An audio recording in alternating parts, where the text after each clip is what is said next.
Alright, so my requirements for this modded cart is that it be the same height as the factory cart. I've seen some people do a double stack on this and their cart ends up being about 3 to 4 inches higher than normal, and it gets me thinking, if I wanted a cart that was too high to use the top side comfortably as a work surface, why not just get the Harbor Freight full bank cart? Yeah, I don't know. I guess if you're built like Shaq, it'd be okay, but I'm not. I'm pretty short, so the stock height of the factory cart is the perfect height to be used as a work surface. You know, you could put a cylinder up there, a notebook, you could dance on it, whatever. Any higher, and I don't think it'd be very comfortable. Second requirement is that the bottom side, the bottom chest, still be able to lock. I guess if you're using this at home in a garage, it doesn't really matter. I'm going to be using it at school and then at work, so I need all of my drawers to lock when the lid is down. Also, I don't want to do any major cuts on this mod. I've seen some people cut the entire top lid section in half or some other kind of craziness to be able to fit this thing together. But I actually want to use that top lid as a side locker. These rivets I'm pointing at, you're going to want to drill these out. After you drill those out, you can remove the entire top lid section. It comes apart real easily. Again, we want to avoid having to chop this thing in half. We want to use it as a side locker. So you're going to want to drill out the center rivets as well. That's holding on those drawer slides. We're going to have to relocate this, and we'll put it on later. After you remove all those center rivets, you might at this point notice that the center rail is not coming off. You know, don't start crying. Don't start freaking out. There's actually just 2 small tack welds at the front of it holding it on still. So you're going to have to drill out those tack welds as well. That's it. So at the back of the box, you're going to want to drill out all of these rivets. I'm pointing at only 4 of them, but really just drill all of them out at this point.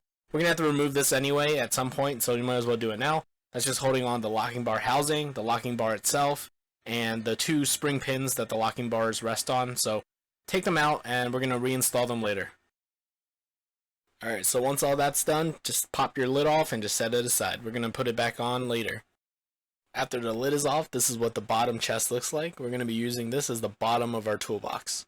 You're going to need at least 4 of these 18-inch Harbor Freight magnetic bars, or you could use 8 of them if you want to be special like me. What they do is you're going to put them at the bottom of your bottom base, and then you're going to rest that bottom chest on top of there. That's going to elevate your bottom chest up about ½ an inch or so, and without these, there's going to be a ½ inch gap between the bottom chest and your top chest, and that just looks ugly. So definitely use these if you want your cart to turn out successful. At this point, you're going to want to take that bottom base of your cart and make this cut. And the way you want to think about this is, as far as measurements and how much of a cut you want to do, it's just so that when your bottom chest is resting in there on those magnetic bars as a spacer, how much do you have to cut so that you can get clearance to pull out those drawers? That's pretty much it. Don't cut these bolt holes, obviously, because that's where your bolts are going to go in, so avoid damaging those. Otherwise, just put your chest in there, take some measurements, make your cut, measure twice, cut once, all that jazz, or, you know, cut 1,000 times, it doesn't matter. Just make these cuts, just do it. At this point, you might be thinking to yourself, whoa, what's that fancy black trim thing he's got going there? My cart didn't come with that. And you'd be right. I got this on Amazon. It's just automotive edge trim, and basically it just cleans up my ugly cuts. So you can use that to hide your dirty secrets. Now again, if you want your bottom drawers to lock, which I do, you're going to have to make these 2 little rectangular cuts. That gives us clearance for those locking bars to slide through and connect to each other. Now one of the cool things about this mod is that since we bought 2 tool carts, we actually have 4 locking swivel casters. And you bet your ass I'm going to install all 4 of them. But if you just want to do the default configuration, do 2 swivels and 2 straights, then you know, you do you, boss. But having all 4 of these on, that's going to make you the most maneuverable son of a bitch in the entire garage.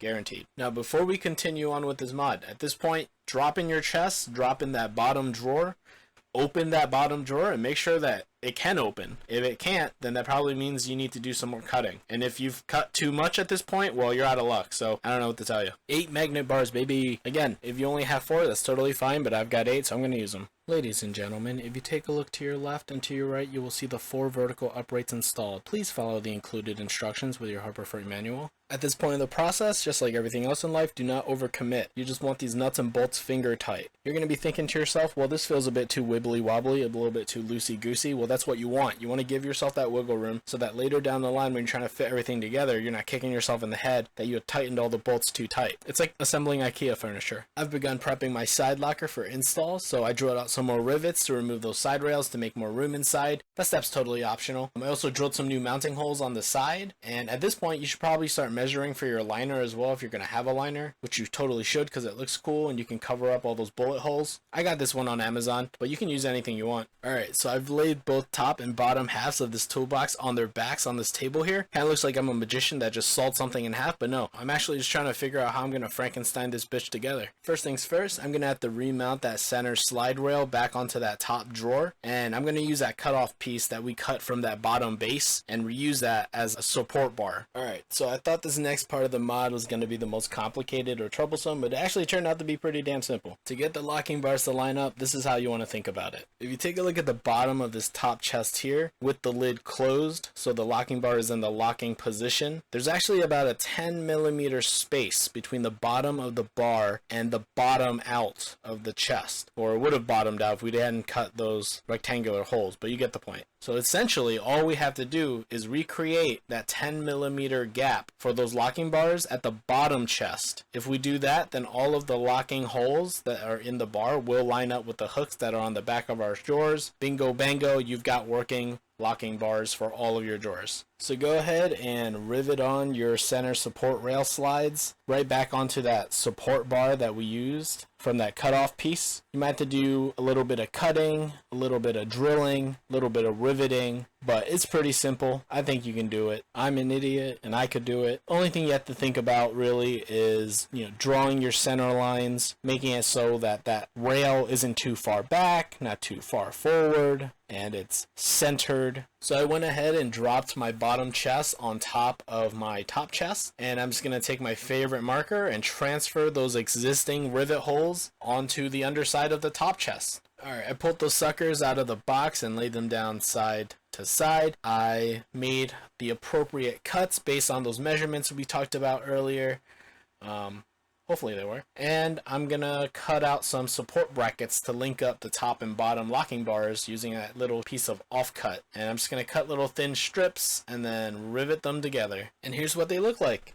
They're not pretty, but they'll work. I know guys. You're looking at this basically almost finished cart, and I'm telling you to draw the rest of the fucking owl. But I got a little bit too excited and I forgot to record. So I'm gonna do my best to explain what I did. So the first thing you wanna do is not install the side locker, although that might be what you think would be the best thing to do. I shouldn't have even mentioned the side locker because now you're thinking about installing the side locker. Don't do it. The problem with that is if you install the side locker first, you might have your vertical bars not be quite aligned, either too narrow or too wide for you to be able to install the chests. So the first thing you want to do actually is to drop in just the top chest, not the bottom chest, just the top chest.